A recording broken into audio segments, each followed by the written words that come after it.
The handcuffs bit into my wrists as I knelt on my own front lawn at midnight, still wearing my grease-stained work clothes from the logistics warehouse.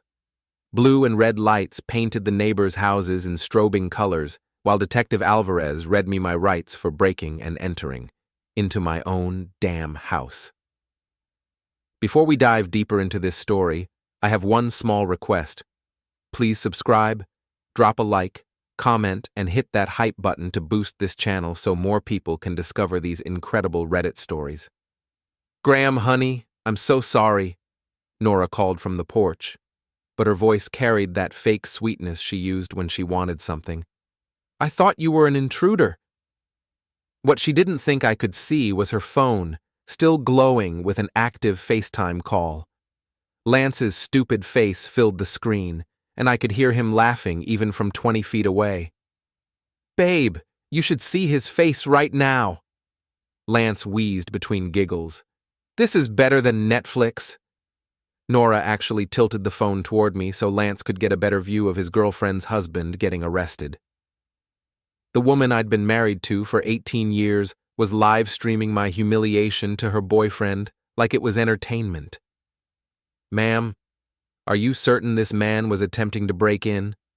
Detective Alvarez asked, his tone suggesting he'd already figured out something wasn't right.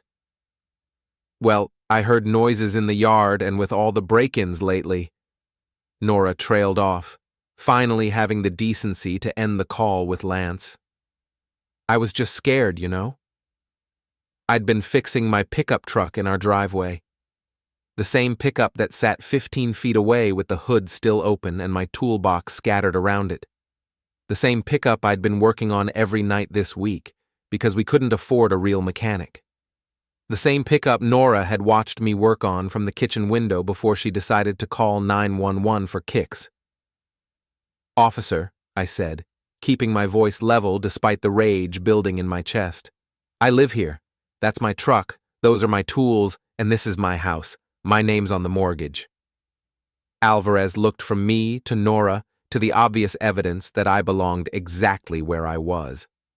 Ma'am, do you have any proof this man doesn't live here? Nora's confident smile faltered. Well, no, but...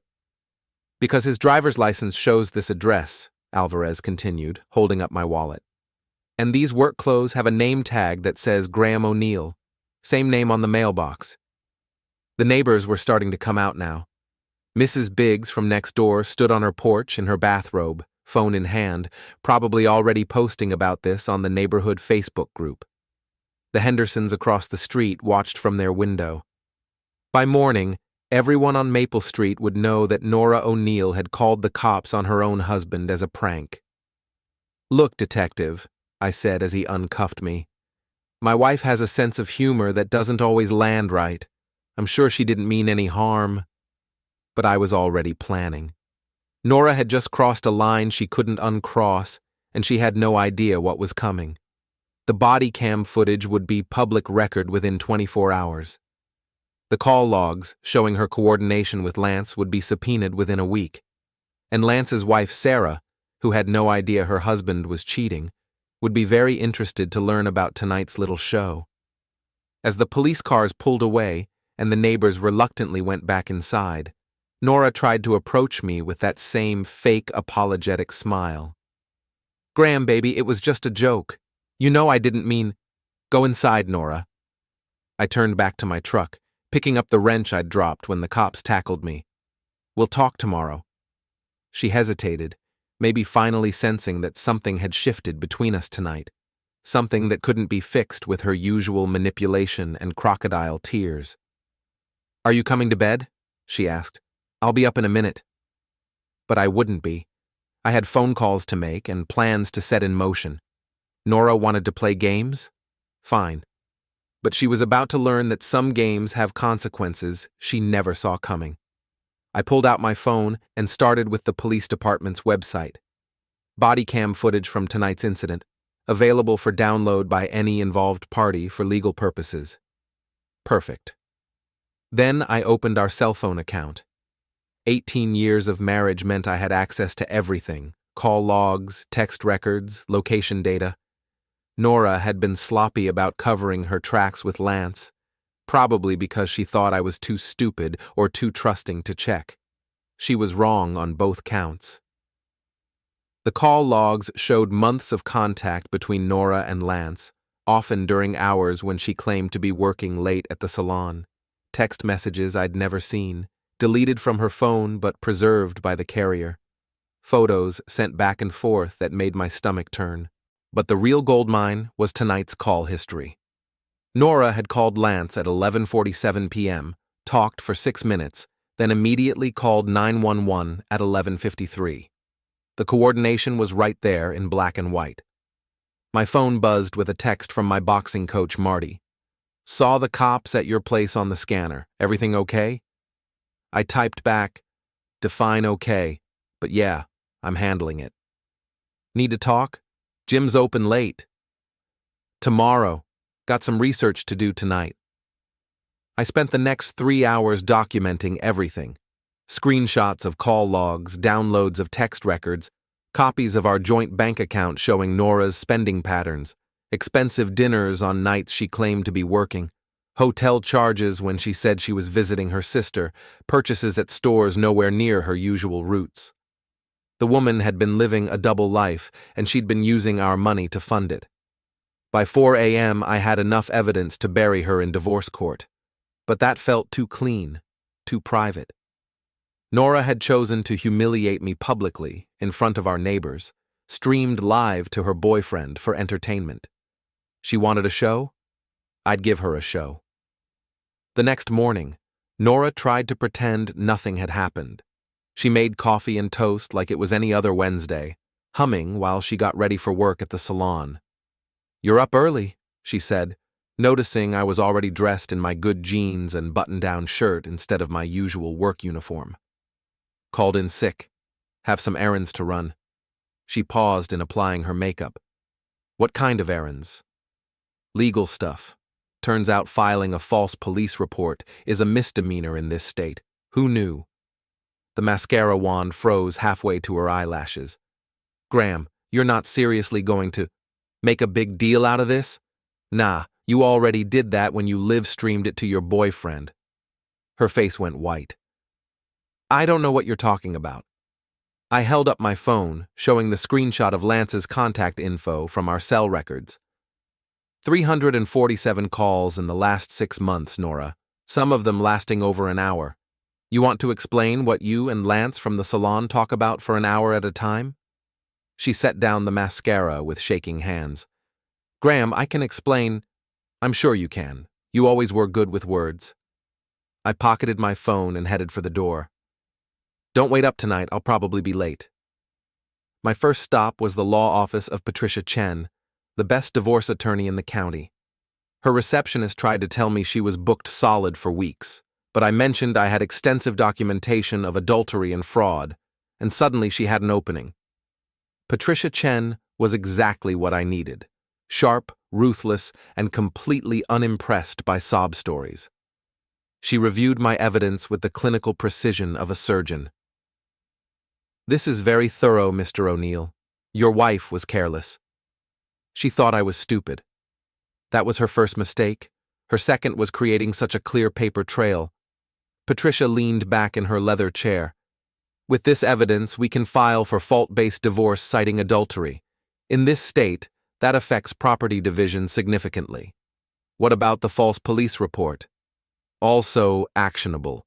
We can pursue criminal charges if you want, though I'd recommend using it as leverage in the divorce proceedings. More effective than jail time." I paid her retainer and walked out with a plan.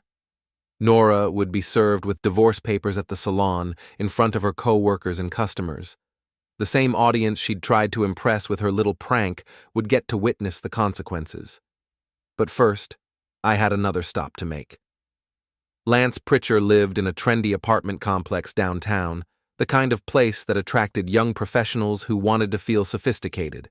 His motorcycle was parked in spot 237, a shiny red Ducati that probably cost more than I made in 3 months. I didn't touch it. Yet. But I took note of his schedule, his habits, his routines. "Know your enemy," Marty always said. Find their weakness before you strike. From the coffee shop across the street, I watched Lance leave for work at 8:30 a.m., all swagger and confidence in his expensive suit. He had no idea his world was about to collapse. My phone buzzed with a text from an unknown number. Is this Graham O'Neill? I hesitated, then replied, Who's asking? This is Sarah Pritcher, Lance's wife. I think we need to talk. My heart rate spiked. Sarah Pritcher, Lance's wife, the woman who had no idea her husband was sleeping with my wife. What about? I typed back. I found some things on Lance's computer. Photos, text messages. Your wife's name came up a lot. This was unexpected. I'd planned to contact Sarah myself, but apparently she was already suspicious. Can you meet somewhere private? She asked. We arranged to meet at a diner on the other side of town, away from anyone who might know either of us. Sarah turned out to be a small, intense woman with tired eyes and a wedding ring she kept twisting around her finger. How long have you known? She asked without preamble. About 12 hours. You? I've suspected for months. Lance has been different, secretive. Last night he came home laughing about some video he'd watched, something about a husband getting arrested. He showed me part of it before I realized it was real people, not some comedy show. She pulled out her phone and showed me a video file. It was the FaceTime call from last night, recorded on Lance's end. Clear audio of Nora laughing, clear video of me in handcuffs, and Lance's commentary throughout. He saved it? I asked, incredulous. He thought it was hilarious. Said his girlfriend was absolutely savage for pulling such a perfect prank.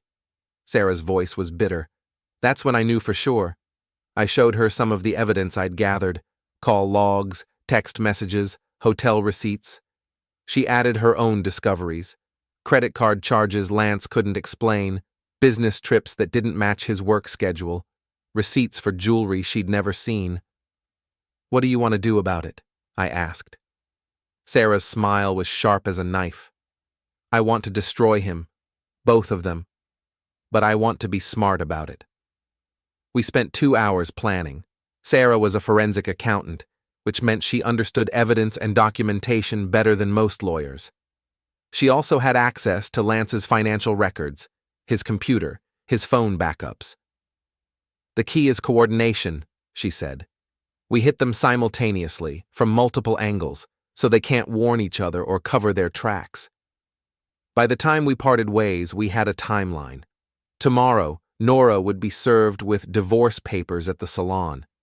The same day, Sarah would file her own divorce and freeze the accounts Lance thought were secret. We'd release the evidence strategically, making sure maximum damage was done to both their reputations. But as I drove home, I realized Sarah and I were thinking too small. Nora and Lance had humiliated me publicly, turned my private pain into their entertainment. Legal consequences weren't enough. They wanted drama. I'd give them drama they'd never forget. I pulled into the parking lot of Marty's boxing gym and sat in my truck for a few minutes thinking. Marty had been training fighters for 30 years. He understood strategy, patience, and the importance of timing your punches. Inside, I found him working with a young heavyweight, calling out combinations while the kid pounded the heavy bag. "Graham!" Marty called out when he saw me. "Heard you had some excitement last night." Word travels fast. Mrs. Biggs is in my wife's book club. She had the whole story posted online before the cops were gone. Marty sent the heavyweight to work on footwork and motioned for me to follow him to his office. "Want to talk about it?" I told him everything. The prank, the evidence, the divorce plans, my meeting with Sarah. Marty listened without interrupting, occasionally nodding or grunting. "So what's your real question?" he asked when I finished. "How do I make sure they never forget what they did?" Marty was quiet for a long moment, studying my face. "You want revenge. I want justice. Same thing sometimes." He leaned forward in his chair. "But you got to be smart about it. Angry fighters make mistakes. Patient fighters win fights." "What are you saying?" I'm saying don't just beat them, break them, but do it legal, do it clean, and do it so thoroughly they never get back up. He was right. This wasn't about one punch or one moment of satisfaction. This was about systematically dismantling the life Nora and Lance had built on lies and betrayal. You got a plan? Marty asked. I'm working on it. Good, but remember, once you start down this road, you can't go back. You sure you want to be that guy? I thought about Nora's laugh as she watched me get handcuffed. I thought about Lance's smug face on that phone screen, treating my humiliation like a TV show. I thought about 18 years of marriage reduced to entertainment for a cheating wife and her boyfriend. Yeah, I said. I'm sure. Thursday morning arrived gray and cold, matching my mood perfectly. I'd spent the night in my truck in the Walmart parking lot, partly because I couldn't stand to be in the same house as Nora, and partly because I wanted her to worry about where I was. She'd called 6 times and sent a dozen text messages, each one more frantic than the last. Where are you? Please come home. We need to talk. I'm sorry about last night. Too little, too late.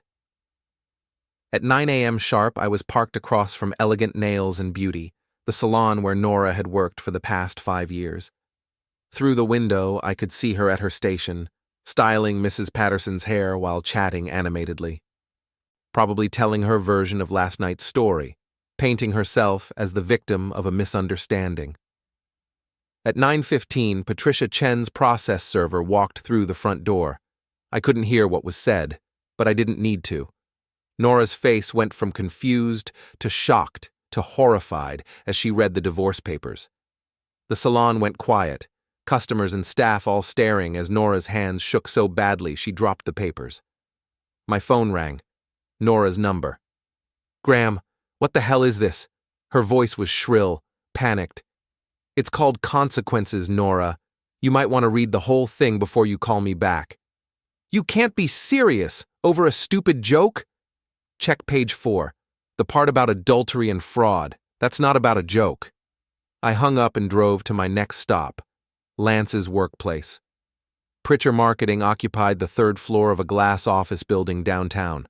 Lance was a mid-level account executive, the kind of guy who wore expensive suits to make up for his mediocre performance. His boss, Richard Steinberg, was old-school corporate.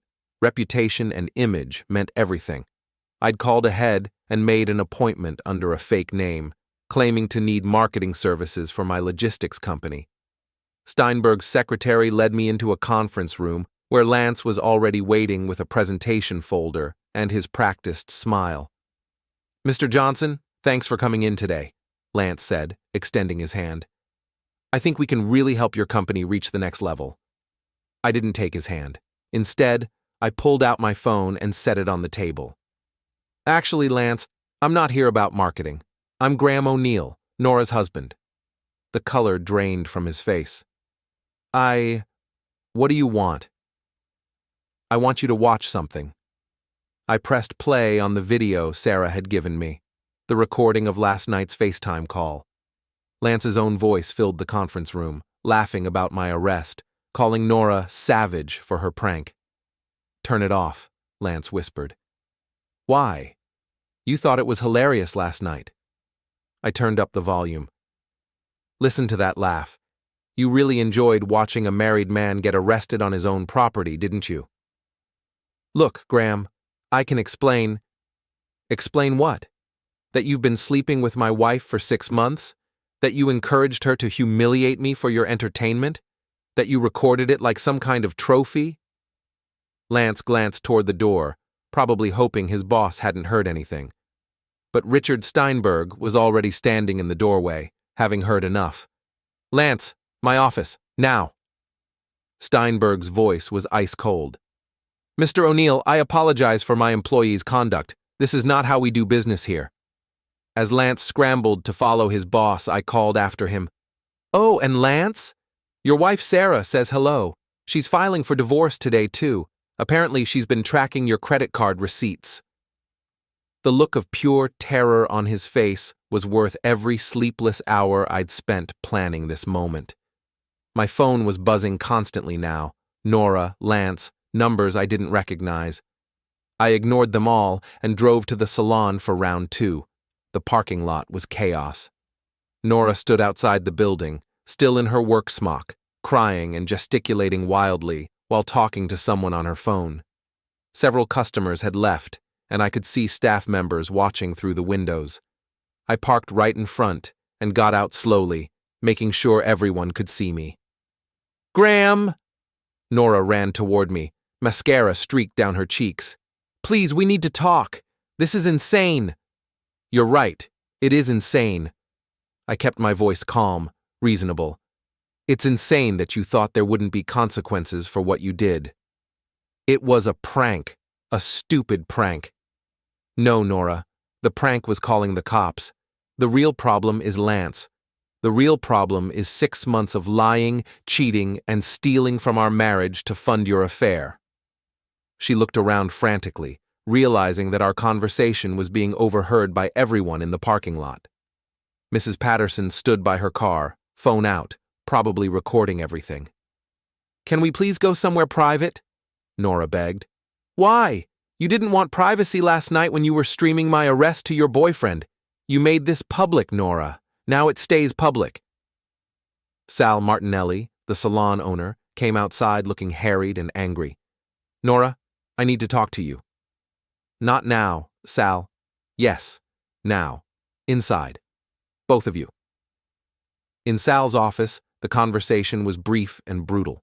Several customers had already called to complain about the drama at the salon. Others had seen the divorce papers and were asking questions about Nora's reliability and professionalism. "I can't have this kind of publicity," Sal said. "I'm sorry, Nora, but I have to let you go." Nora stared at him in shock. "You're firing me. Over this?" "I'm firing you because you brought your personal problems into my business and created a scene in front of paying customers. Clear out your station." As we walked back into the main salon, every eye was on us. Nora's co-workers whispered among themselves while she packed her styling tools and personal items into a cardboard box. The few remaining customers pretended to read magazines while obviously listening to every word. "This isn't over, Graham," Nora said as we reached the parking lot. "I'll fight this divorce. I'll take half of everything you have." I pulled out my phone and showed her a screenshot of her text messages with Lance, explicit photos she'd sent, messages about how stupid and boring her husband was, plans for weekend getaways funded with our joint credit card. "You'll take what my lawyer says you can take," I said. "And based on this evidence, that's not going to be much." Nora's face crumpled. For the first time since I'd known her, she seemed to understand that her actions had real consequences she couldn't charm or manipulate her way out of. But I wasn't done yet. Not even close. That evening, I met Sarah at the same diner. She looked exhausted, but satisfied. Lance came home around noon, completely panicked, she reported. Started trying to explain everything, making promises, begging me not to go through with the divorce. "What did you tell him?" I told him it was too late for explanations. Then I showed him the papers from my lawyer and the restraining order that requires him to move out by tomorrow. "How did he take it?" Sarah's smile was grim. "About as well as you'd expect. He's staying at some motel on the highway. Lost his job, lost his apartment, lost his wife, all in one day." "Good. What about the financial stuff?" "I froze all our joint accounts and filed claims on everything I could prove he spent on the affair. Hotels, restaurants, gifts for your wife. It all came out of our marital assets, which means I can recover it in the settlement." We sat in comfortable silence for a moment. Two people who'd been betrayed finding satisfaction in justice served. "You know they'll try to get back together now," Sarah said eventually. "Two losers clinging to each other. Let them. They deserve each other." But even as I said it, I knew I wasn't finished. Nora and Lance had humiliated me publicly, turned my private pain into their entertainment. They'd lost their jobs and their marriages, but that felt too clean, too private. I wanted them to understand what it felt like to be a public spectacle, to have their shame broadcast for everyone to see. I wanted them to know that actions have consequences, and some mistakes can't be undone. The annual Founders' Day Festival was next weekend, the biggest public event in our small city. Everyone would be there. Neighbors, co-workers, friends, family. The perfect audience for the final act of this drama. I pulled out my phone and started making calls. If Nora wanted to play games, I'd show her how the game really ended. Saturday arrived crisp and clear, perfect weather for the Founders' Day Festival. The entire downtown area was blocked off for vendor booths, live music, and the traditional evening program where local officials gave speeches and handed out community awards. I'd spent the week preparing for this moment with the same methodical patience Marty had taught me in the boxing ring. Every detail planned, every contingency covered, every punch timed for maximum impact. Nora had been staying with her sister across town since losing her job, but I knew she'd be at the festival. She never missed a chance to see and be seen, especially when she was feeling sorry for herself and needed sympathy from friends. Lance was harder to predict, but Sarah had confirmed he was still in town, still hoping to salvage something from the wreckage of his life. His pride wouldn't let him leave without trying to save face somehow. At 6 p.m., the evening program began on the main stage in front of City Hall. Mayor Davidson welcomed everyone and introduced the various speakers and award recipients. I sat in the back of the crowd, scanning faces until I found my targets. Nora stood near the front with her sister Kim and a few other women, all of them shooting sympathetic looks her way while she played the victim. She'd dressed carefully, conservative outfit, minimal makeup, the picture of a wronged woman trying to maintain her dignity. Lance lurked near the beer tent, looking haggard and desperate. He'd lost weight since last week, and his usually perfect hair was unkempt. Every few minutes he'd glance toward Nora like he was working up the courage to approach her. Perfect. At 6:30, Mayor Davidson announced the evening's special presentation. This year we're trying something new, a community spotlight segment where residents can share stories that bring us together and remind us why we're proud to call this place home. I'd volunteered for this slot 3 days ago, claiming I wanted to talk about the importance of community trust and looking out for your neighbors. The mayor's office had been happy to include a local business owner in the program. Our first speaker tonight is Graham O'Neill, who works in logistics and has been a resident of our community for over 20 years. Graham? I walked to the microphone with steady steps, my heart rate calm despite the magnitude of what I was about to do. The crowd settled into polite attention, maybe 200 people, including most of our neighbors, Nora's former co-workers from the salon, Lance's former colleagues, and half the people we'd known for years. Thank you, Mayor Davidson. I want to talk tonight about trust and what happens when that trust is broken. I could see Nora in the crowd, her face already showing concern as she realized I was the speaker. Last week, I had an experience that really opened my eyes about the people in our community. Some of you might have heard about it already. It was quite a spectacle. Nervous murmurs rippled through the audience. Mrs. Biggs, who'd posted about the arrest on Facebook, was nodding knowingly. You see, my wife thought it would be funny to call 911 and report me as an intruder while I was working on my truck in our own driveway. She thought it would be hilarious to watch me get arrested on our front lawn. The murmurs grew louder. Nora had gone pale and was shaking her head, trying to signal me to stop. But here's the really interesting part. She didn't just want to watch. She wanted to share the experience with someone special, so she live-streamed the whole thing to her boyfriend. A collective gasp went up from the crowd. I could see people turning to look at Nora, who was now trying to push through the crowd toward the exit. I have that video right here, I continued, pulling out my phone. The boyfriend was kind enough to record it for posterity. Would you like to see what my wife and her lover found so entertaining? Graham, stop. Nora's voice carried across the crowd, but she was trapped in the middle of the audience with no clear path out. I connected my phone to the sound system and hit play. Lance's voice filled the evening air, crystal clear. "Babe, you should see his face right now. This is better than Netflix." Then Nora's laughter, bright and cruel, as she turned the camera to show me in handcuffs on my own lawn. The crowd was silent now, everyone staring at the small screen that showed their neighbor's private humiliation turned into entertainment. "The boyfriend's name is Lance Pritchard," I continued as the video ended. "He worked, at Pritchard Marketing downtown. Lance, are you here tonight? I'd love for you to stand up and take credit for your performance." I could see Lance trying to disappear behind the beer tent, but people were already pointing and whispering. Someone called out, "There he is." "Lance and my wife Nora have been having an affair for 6 months, using our joint bank account to fund their romantic getaways. But that wasn't enough for them. They needed to make it a show, needed to humiliate me for their entertainment." Nora had finally reached the edge of the crowd and was walking quickly toward the parking area, her sister hurrying to keep up. But everyone could see her. Everyone knew who I was talking about. "So I thought tonight would be a perfect opportunity to return the favor," I said.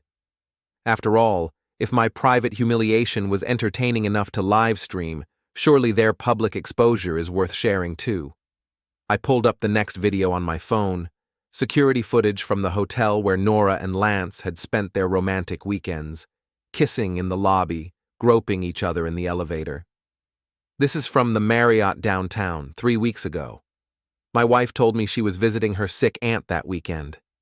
The crowd was riveted now, some people holding up their own phones to record my presentation. This would be all over social media within the hour. "And this," I said, switching to another video, "is from Lance's apartment complex, showing my wife sneaking out at 6 a.m. on a Tuesday. She told me she was working a double shift." Lance had given up trying to hide and was walking quickly toward his car, but the damage was done. Everyone had seen his face, heard his name, watched him slink away in shame. "The moral of this story," I concluded, "is simple. If you're going to humiliate someone for entertainment, you better be prepared for the return performance. Thank you." I walked away from the microphone to dead silence, then scattered applause that grew louder as I reached the back of the crowd. People were already pulling out their phones, texting and posting and sharing. By tomorrow, everyone in town would know the whole story. In the parking lot, I found Nora waiting by my truck, tears streaming down her face. "How could you do that to me?" she sobbed. "In front of everyone we know?" "The same way you could live stream my arrest to your boyfriend," I replied calmly. "The same way you could lie to me for 6 months while spending our money on another man." "That was different." "You're right. It was different. Your humiliation was private, just for Lance's entertainment. Mine was public, for the whole community to see. Which one of us showed more consideration for the other?" She had no answer for that. "The divorce papers are final next week," I continued. "My lawyer will be in touch about the settlement. Spoiler alert, adultery doesn't pay well in this state." As I drove away, I could see Nora in my rearview mirror, standing alone in the parking lot while the festival continued without her. Lance was probably halfway to the highway by now, running from a town where everyone knew his name and his shame. My phone buzzed with a text from Sarah. "Saw the video online already. Brilliant. Lance just called me crying, begging me to take him back. I told him I'd rather date a rattlesnake." Another text from Marty. "Clean knockout, kid. Remind me never to get on your bad side." And another from Detective Alvarez. "Next time you need an arrest for entertainment purposes, call someone else, but well played." I drove home to the house that would soon be mine alone, feeling lighter than I had in months. Nora and Lance had wanted to play games with other people's lives, treating marriage and trust like toys to be broken for their amusement. Now they knew what it felt like to be the entertainment. Now they understood that every action has consequences, and some mistakes can't be undone with apologies or tears. I'd given them exactly what they'd given me: a public performance they'd never forget. The only difference was that mine was true. Justice served, reputation restored, and a clear message sent to anyone else who might think betrayal was a game without consequences. Sometimes the best revenge isn't getting even. It's showing everyone who the real villain was all along.